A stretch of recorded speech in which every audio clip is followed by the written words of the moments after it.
Welcome to the Pirate Broadcast, where we interview interesting people doing interesting things, where you can expand your connections, your community. Kindness is cool and smiles are free. And let's get this party started. That was interesting. And welcome to the Pirate Broadcast. Good day, and I hope you're having a fabulous week. The Pirate Broadcast is bringing interesting people, doing interesting things. And today we have Yonason in the room. We're going to be talking about a lot of different things. And I just want to welcome you. Thank you so much for being here. If you're watching the replay, thank you, all the gratitude in the world. I just want to welcome you to the pirate community. Make connections, start conversations, and just do what you can to spread a little kindness in the world. So, Yonason, good morning. How are you this fine day? After that wonderful intro, Russ, I'm just terrific. I've been looking forward to this. So thanks for having me on. Well, you know, we met through a mutual friend, Wendy, and it's just wonderful to connect with people around the world doing amazing things like yourself. You've had some tremendous adventures, and we'll get into a few of those. And one of the things that I found fascinating in your story is the diversity and your experience and where you are and what you're focused on right now. So talk a little bit about that journey a little bit to give people kind of a framework for what you're doing now, because I think it's important for us to understand that not every time we start in one place, we end up in the same place. We have a journey and we have to end up in different locations. So I love your story and I just want to share it with as many people as possible. So I want to highlight you today. Well, most of us who've lived for a while have discovered that I don't often quote John Lennon, but what happens to you when you're busy making other plans and experiences. I just want to pick up for a moment. You use the word diversity, and there's so much talk about that today. Absolutely. What I like to focus in is on intellectual diversity, understanding different points of view.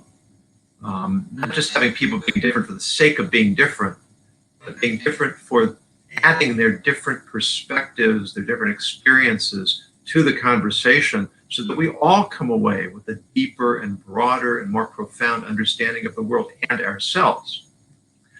So my story is one of lots of twists and turns. I graduated the University of California with a degree in English. To do with a degree in English, well, I went hitchhiking cross country for half a year.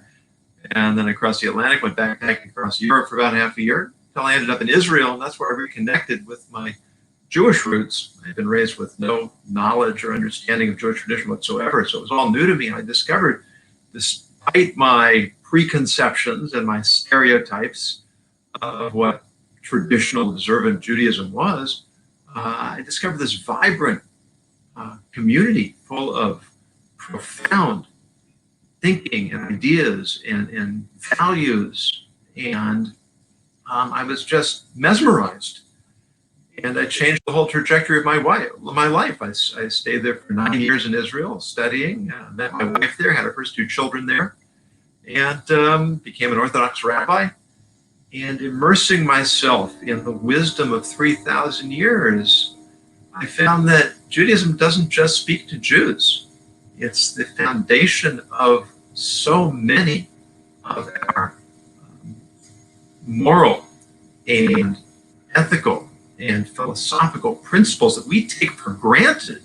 Yeah. Not necessarily trace them back to their source, but learning, studying the evolution of these ideas and how they transform the world is an extraordinary way of engaging ourselves and understanding our place in the world. Absolutely. Absolutely. You know what I find so mind-boggling, I guess, is that some of these ideas have been transported for years and years through families, through generations, through all of these ideas.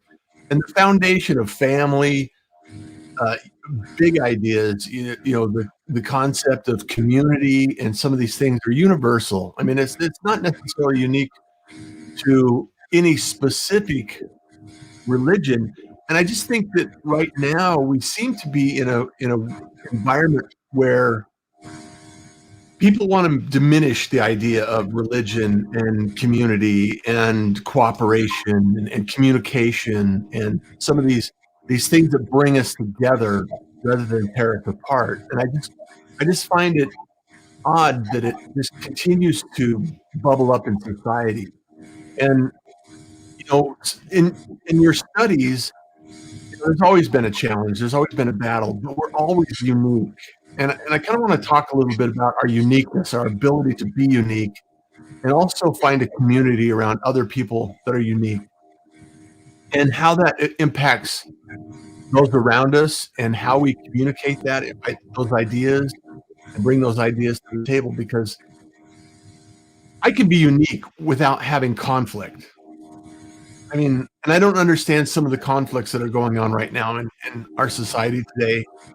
And I just wonder why people are not more forgiving about others' ideas, and why they feel that some people feel that if I feel this way, you should feel this way.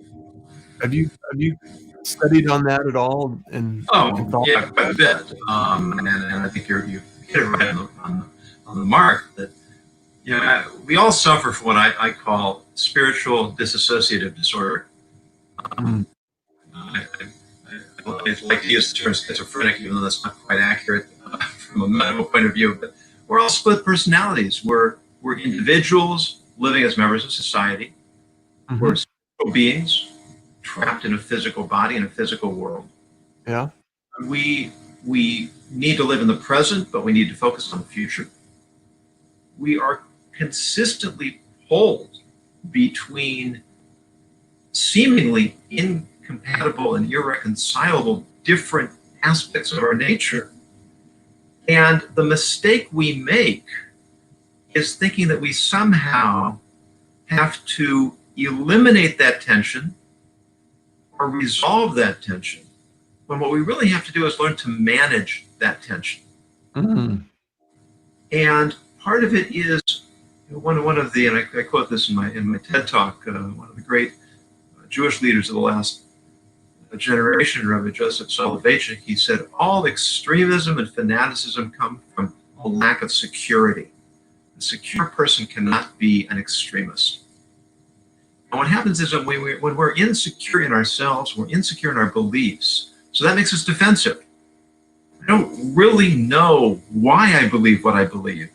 I can't really articulate my beliefs because I haven't reasoned my way to them. And so anybody who thinks differently threatens me, even if they don't intend to. And because I feel threatened, so I have to either retreat into my own little enclave and indulge in groupthink, that sameness of ideology, or I have to attack. I have to discredit. I have to malign. I have to tear down those positions that aren't consistent with mine. But what I should be doing is trying to engage people so I can understand them better. They can understand me better. And when I understand you better, I understand myself better because I'm understanding my place in the world. We can discover common ground. We can understand our own positions. And occasionally we will discover that maybe we need to reevaluate. Maybe we're actually wrong. And wouldn't I rather find out that I'm wrong than persist in being wrong? Well, I think in some cases people feel that being wrong destroys their security. Exactly. And in life, realistically, there's nothing guaranteed or promised. Tomorrow is not promised to us. It's like there are no guarantees in life. And I think that false sense of security allows people to they attempt to diminish other people's values and views so they can feel secure, when in reality there is no security. And it just seems backwards. And I would imagine that learning about other people's perspectives would broaden our view, expand our understanding, and give us a much better perspective on the world. But it just seems like the opposite is taking place. It's like people are closing in their views. They're hunkering down. They're holding on to their values in a way that is destructive rather than productive. Sure. And in order for us to respect each other, we have to understand each other. Yeah. I had occasion once when a Christian woman asked me, could she ask me a question? Why don't Jews believe in Jesus? Now, I typically try to avoid these things because, I don't want to dispossess Christians of their belief. A good Christian is someone who is contributing tremendously to the world. Yeah. And, there's sincerity there, and there's wisdom there, and there's a person who follows Christian doctrine is going to be living a good life. So I'm not interested in getting into the interfaith debates. I don't see any benefit to it. But she had asked me in sincerity. And so I laid out the Jewish view of the world and why our view is not consistent with the Christian view. And she was somewhat taken aback that I knew as much about Christianity as I did. It appeared to me that her assumption was the reason why we don't believe in Christianity is because we haven't studied it, we haven't learned it. And I was able to articulate that this is the difference between our beliefs, and this is why we can't bridge that gap. Yeah. So she was able to understand. She gained a deeper knowledge about both of us, and we were able to see that we really have much in common despite our differences, and in some ways because of our differences. Yeah. Well, if we go beyond, like you pointed out earlier, if we go beyond the religion, because we're all spiritual beings, and we go beyond that, we're all human, we're all humanity. We all have something in common. There's a common thread between all of us, regardless of our beliefs. And I keep struggling with this idea of how can we transport a little more kindness around the world to allow the listening and the understanding to take place, rather than the destructive behavior that we're seeing in the media. And I know it's only a fraction of humanity. I mean, there's a lot of people like you and I. We're having a conversation over some of the things, and we can have a deep conversation about this subject all day long. We can talk about this subject for a while and not argue about it. There's no argument about it. It's like it's truly, I want to understand this. It's like, why do people behave this way, and what is the source of their agitation? And I just, for the life of me, I'm trying to understand how that fits into to moving their cause forward, moving the cause forward. And because ultimately, we've all experienced some sort of disparity, misunderstanding, feeling less than. We've all had experiences of being subjected to some unfortunate circumstance, and it's how we react and respond to those circumstances and what we do to be resilient and push forward, make a difference. I think that's really what it's all about, and it's really important for us to understand those elements, to share those elements in life. You just touched on so many different ideas there, Russ, and one that's so important is that we can't control what happens to us. We can control our response. And when I made the choice to take the teachings of 3,000 years and try to distill them into a message that would be relevant to a general audience, I focused in on ethics, ethical leadership, as I mentioned, intellectual diversity, because that's really what it's all about. It's recognizing how my actions affect the world around me and affect the people who share the world around me.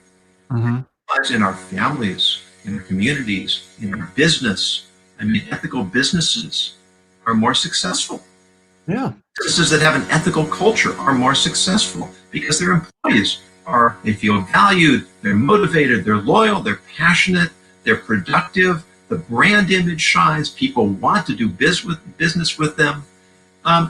When you actually make the effort to listen to people, to show them that you're understanding them and making an effort to understand them, then they want to reciprocate. They want to understand you. This brings us close together. It forges more meaningful and relationships, and those relationships are the source of all of our success and happiness in every aspect of our lives.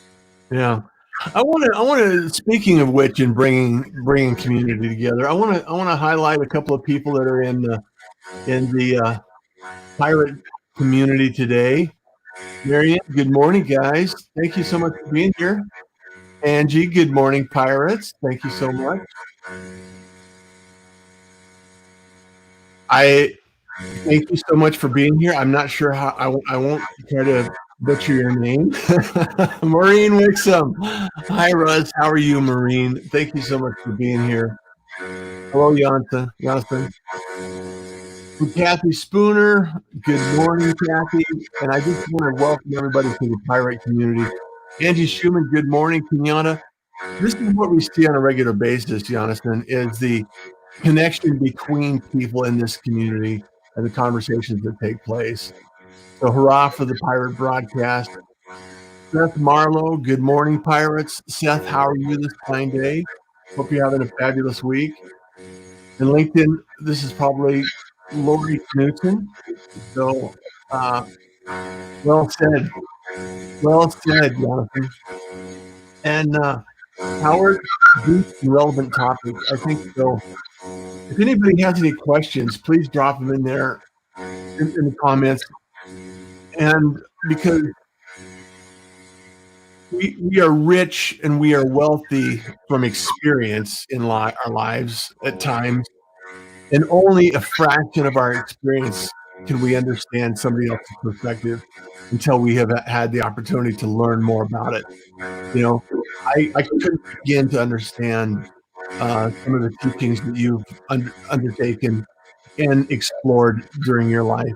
And I know that there are so many things that people can do to be a little more patient. So when we talk about patience and we talk about understanding and being open, Jonathan, are there some things that you've practiced in your life that have led you to be more open to listening and understanding and helping others be that way? Yeah. I think a lot of it has to do with mindset. Mm-hmm. One of the things that I've been doing the last few months is practicing visualizations. Okay. And I was resistant to it. It sounds a little flaky on the surface, but it has to be done the right way. It's for me to wake up every morning and tell myself, I'm wonderful, I'm beautiful, I'm fantastic, good energy is flowing my way. Okay, that's fine. Uh-huh. But to be much more concrete, to visualize the best version of myself, the person that I want to be in the ideal. I want to be someone who is patient, who I wish I would have started this 30 years ago when I had my first daughter was born. I look back at the amount of tension in the home, and life's hard. Yeah. Money problems, there are kid problems, there's community problems, there's all the uncertainties, there's health problems. And there's no, you can read all the parenting books in the world. I was an expert on parenting until I had kids. The theory's always easy. Yeah, it's always easier when it's someone else's kids. Yeah, we look at other people's problems and we can solve them all, and then we come to ourselves and we're flailing around. Those of you who are still young, please start now. Yeah. I say to myself, I am a person who takes joy in my work, my family, and my community. I am a person who communicates the value of what I do and the ideals in which I believe with passion, clarity, and confidence. To specifically describe my best self. And while I'm doing it, to reflect on what do I need to do, what steps do I need to take to become that person. very powerful exercise. I mean, it really only takes a couple of minutes a day. Yeah. To wake up in the morning and express gratitude and acknowledge all of the good things in my life. And to take a few minutes before I go to sleep and ask myself, what did I get right today? What did I get wrong today? How can I be better tomorrow? Mm-hmm. It's just a discipline of focus and purpose. And there's also the study of wisdom. You know, what are we watching online? What are we reading? You know, the news is so toxic now. Wow. Because, you know, we're living in the Roman Empire. Everything's gladiatorial, spectacle. Yeah. And news has become that way too, just people beating each other up, often without interest in facts, Yeah. always without interest in context. There's no nuance. There's no subtlety. There's no accommodation that there may be other legitimate points of view.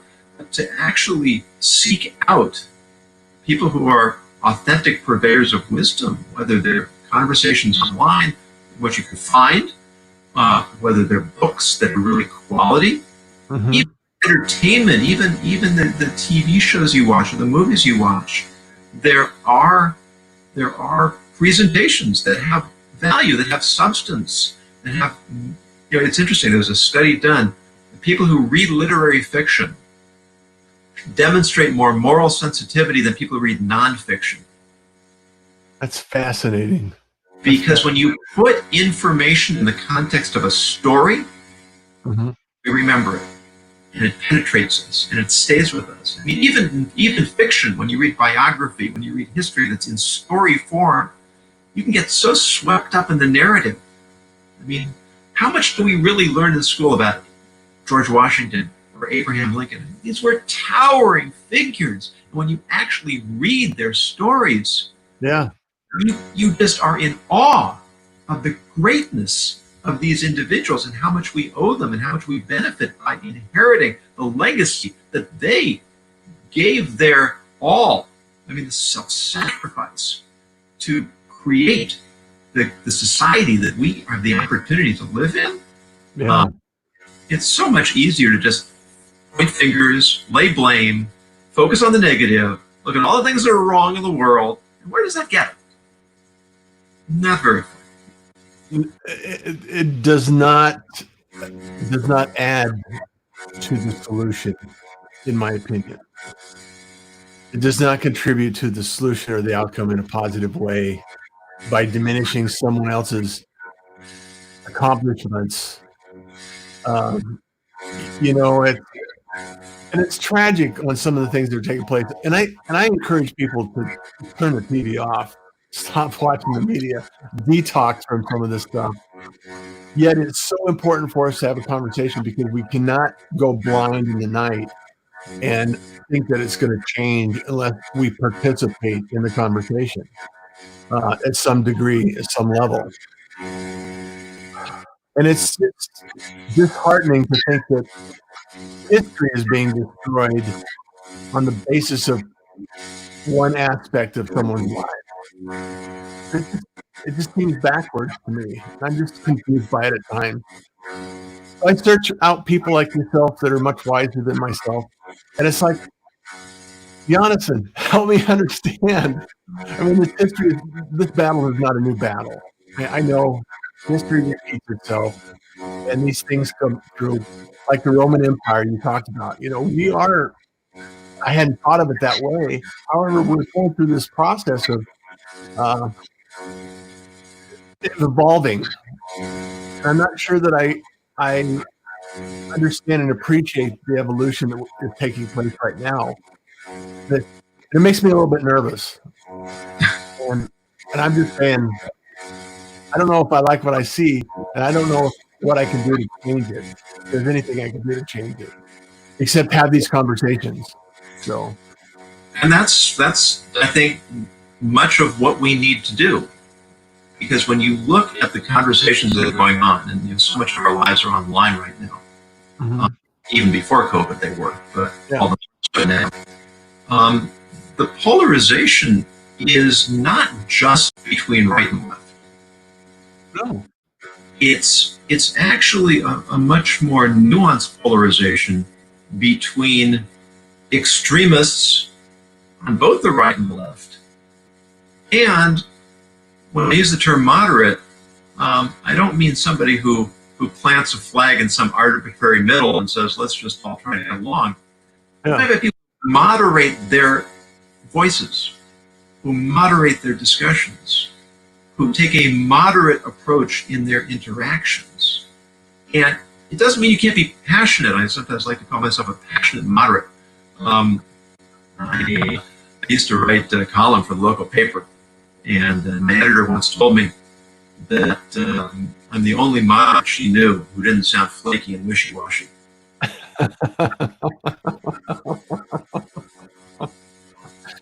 You can have moderation. To me, means hearing both sides, learning and understanding both sides, and then trying to find a balanced response to the inevitable diversity of opinion and the passions that exist on all different sides. And recognize, I'm not a sailor, but I'm often fascinated that the idea of sailing into the wind.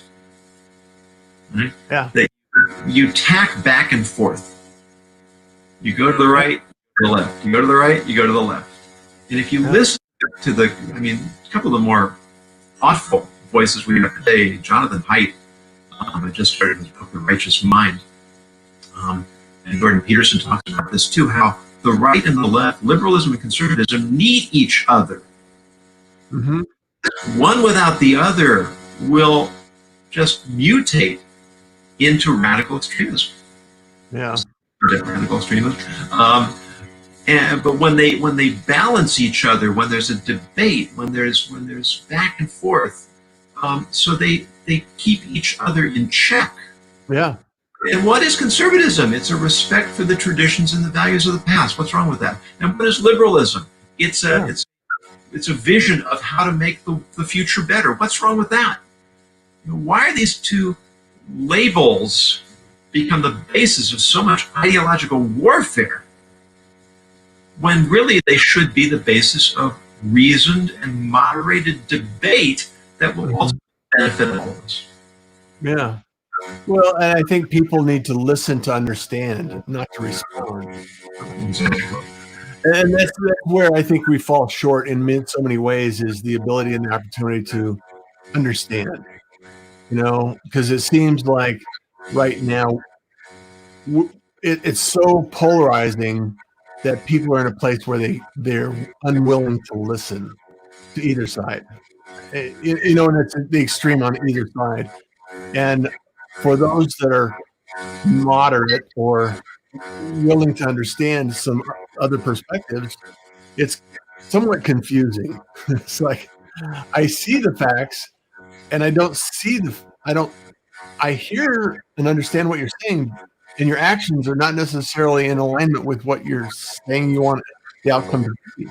It's like, and it just seems like